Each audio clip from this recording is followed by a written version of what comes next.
अगला क्वेश्चन आता है 31।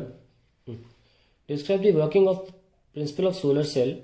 Mention 3 basic processes involved in the generation of EMF. दूसरा पार्ट है why silicon and gallium arsenide perfect material preferred materials for solar cell. ये सवाल बहुत इंपॉर्टेंट है, 2021 में इसकी उम्मीद करें। ठीक है, 99% नहीं, 100% आएगा ये। Now 31 question, describe the working principle of solar cell. मतलब सब कुछ सोलर सेल के बाद में छोटे में लिखना है। 3 नंबर का है ये, 5 नंबर का क्वेश्चन है। लिखते हैं, solar cell is a device that converts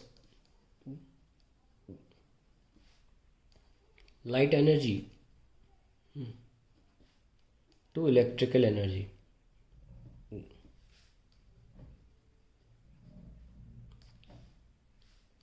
It works on the principle of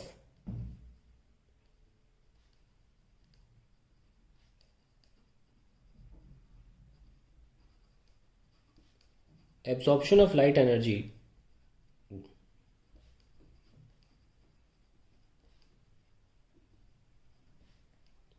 and causing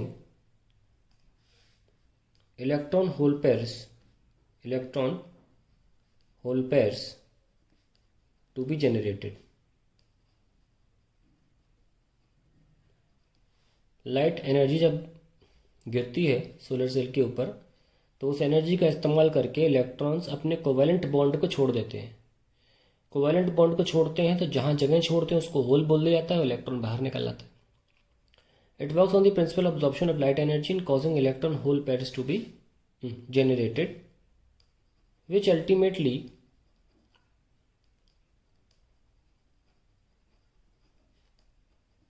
results in photovoltage.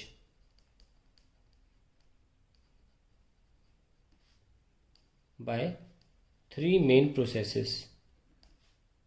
3 processes होती हैं इलेक्ट्रॉन होल्स पे जनरेशन, उनमें से एक प्रोसेस है। और बाकी 2 प्रोसेस भी हम बताएंगे आपको, क्योंकि सवाल में भी ये पूछा गया है। Mention 3 basic processes. तो मोटा मोटा प्रिंसिपल मैंने ये बोला, लाइट एनर्जी एब्जॉर्ब करी, इलेक्ट्रॉन होल पे जनरेट हुए, और फिर कुछ प्रोसेसेस के दौरान ये फोटो वोल्टेज जनरेट हो जाता है, जिसको ही हम यूज़ कर लेते हैं और लाइट जल जाती है। ठीक है, तो ये हमारे पास एक स्टार्टिंग पॉइंट मिल गया हमें प्रिंसिपल।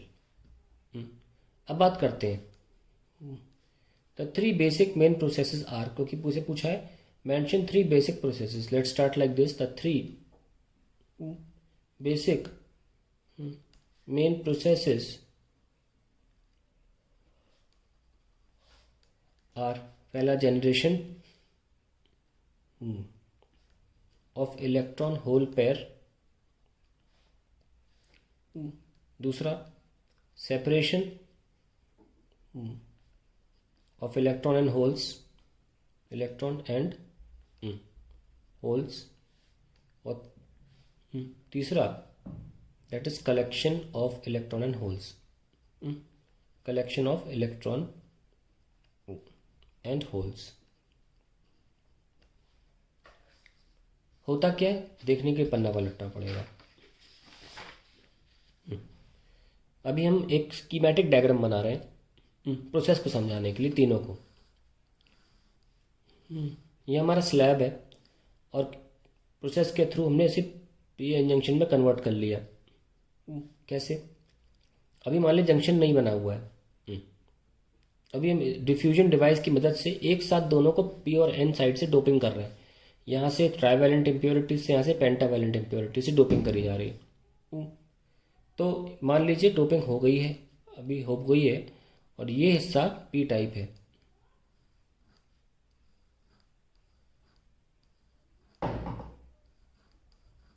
ओके,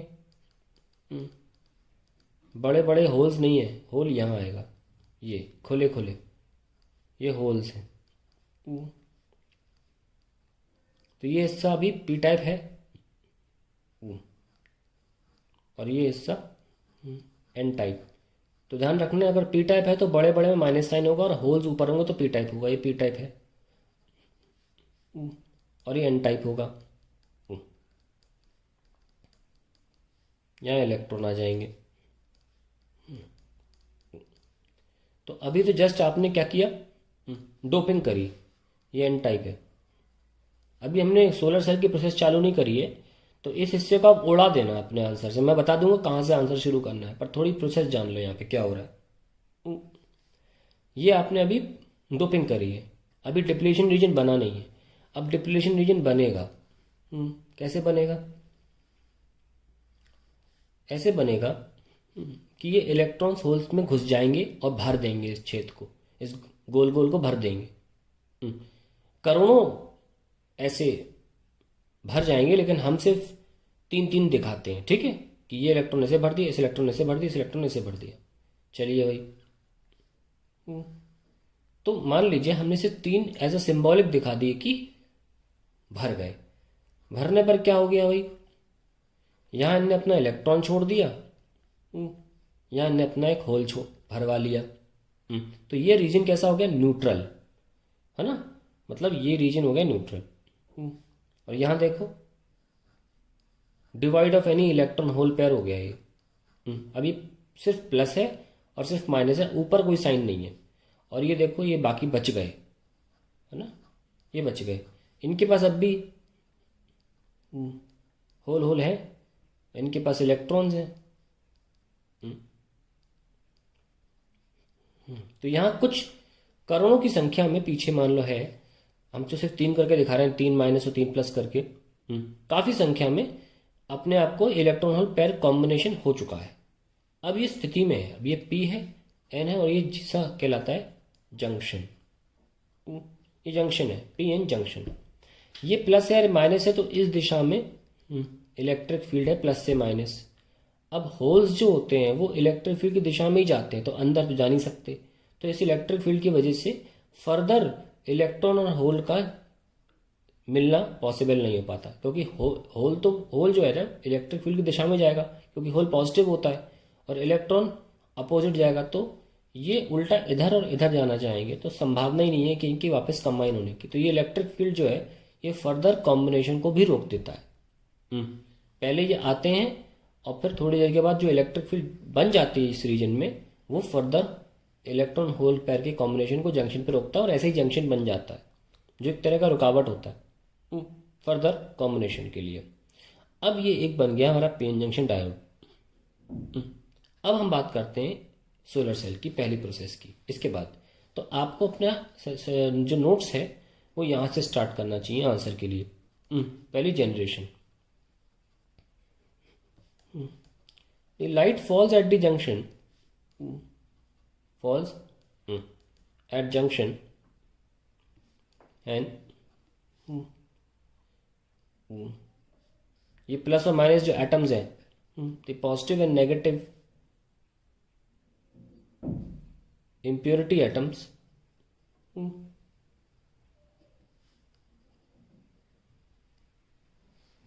सॉरी एटम्स, सिर्फ एटम्स लिख लीजिए, positive and negative atoms lose their electrons from covalent bond.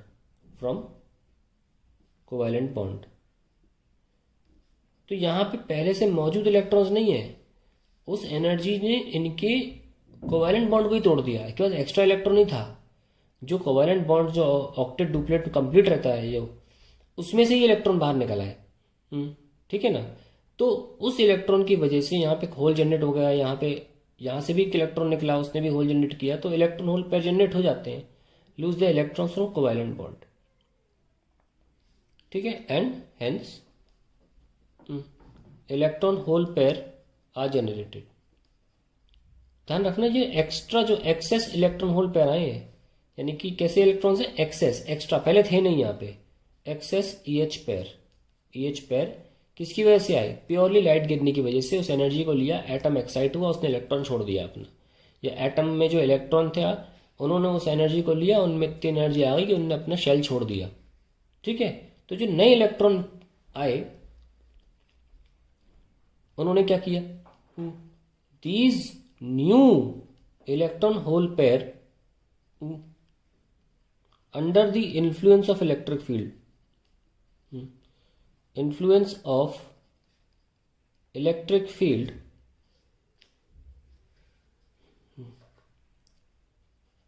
Go into the respective regions. Respective क्या सुनना ध्यान से, respective regions that is electrons to n side, holes to p side. अजीब लग रहा है आपको कि इलेक्ट्रॉन एन में कैसे घुस गया, इलेक्ट्रॉन तो पी में जाना चाहिए था, अट्रैक्ट होना चाहिए, सुन लो क्यों घुस गया भाई। अब कि इस रीजन में इलेक्ट्रॉन होल प्रेजेंट हुए ना, तो जो इलेक्ट्रॉन पैदा हुआ ई, वो इलेक्ट्रिक फील्ड के अपोजिट दिशा में जाएगा ना, उस पर जो फोर्स लग रहा है इनकी तरफ जाने के लिए, इसलिए इलेक्ट्रॉन इनकी तरफ चला गया। ठीक है। और जो होल है वो इलेक्ट्रिक फील्ड की दिशा में जाता है, तो इसलिए जो होल था वो यहाँ चला गया, इलेक्ट्रॉन यहाँ चले गए। तो ये रीजन नेगेटिव हो गया, एन नेगेटिव हो गया और पी पॉजिटिव हो गया। ध्यान रखना, ये सवाल भी बोर्ड एग्जाम पूछा गया है। पी टाइप कैसा होता है, पी टाइप पॉजिटिव नहीं होता, एन टाइप नेगेटिव नहीं होता, ये न्यूट्रल होते हैं। ध्यान रखना इस बात का, पी टाइप और एन टाइप सेक्शंस न्यूट्रल होते हैं, पॉजिटिव नेगेटिव नहीं होते। अभी जो इलेक्ट्रॉन होल नए पैदा हुए इनकी वजह से माइनस प्लस आ जाता है इनमें। ठीक है, तो माइनस प्लस आ गया। अब the electrons are collected by front contact of n section and holes are collected by back contact of p section. This positive and negative accumulation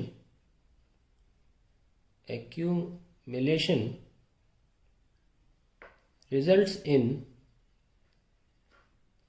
potential difference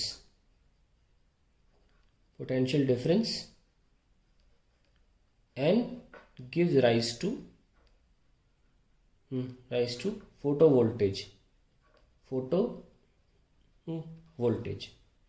बन गया। हमारे 3 प्रोसेसेस हो गई, बन गया सोलर सेल।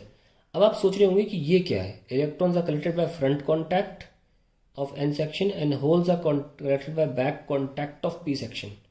ये दिखाने के लिए डायग्राम बना देता हूँ मैं आपके लिए, जो कि ज़रूरी भी है इस प्रोसेस को समझाने के लिए।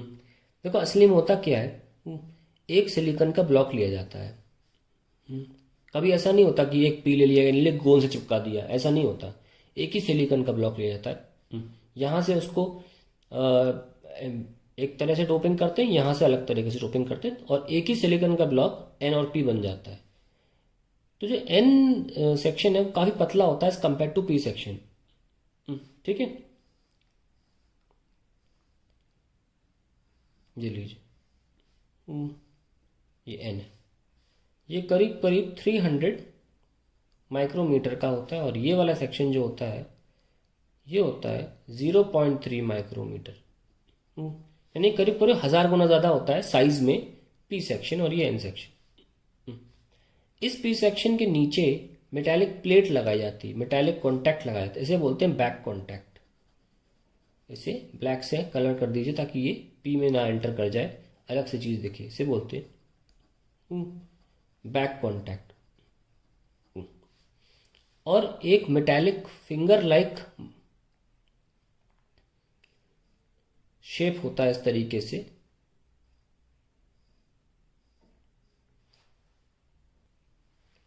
ठीक है, इस तरीके से होता है, इसको बोलते हैं metallic finger electrode. Metallic finger electrode,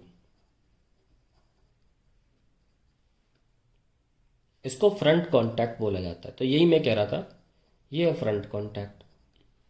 तो जब यहाँ पे जो डिप्लीशन रीजन बना होगा हल्का सा, बहुत कम वैल्यू होती है डिप्लीशन रीजन की थिकनेस की, तो जो इलेक्ट्रॉन्स एन में चले गए और होल्स पी में, इनको कलेक्ट किया बैक कॉन्टैक्ट ने, इलेक्ट्रॉन्स को कॉन्टैक्ट कलेक्ट किया फ्रंट कॉन्टैक्ट ने, और प्लस माइनस बन गया, यहाँ पे आया माइनस, यहाँ पे आया प्लस, और जब इसको एक डिवाइस से लगाया किसी लोड से, दौड़ गया current.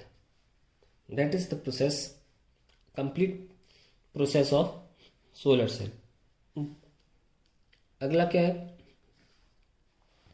Y silicon and gallium arsenide preferred materials for solar cell. देखिए, सोलर एनर्जी कन्वर्जन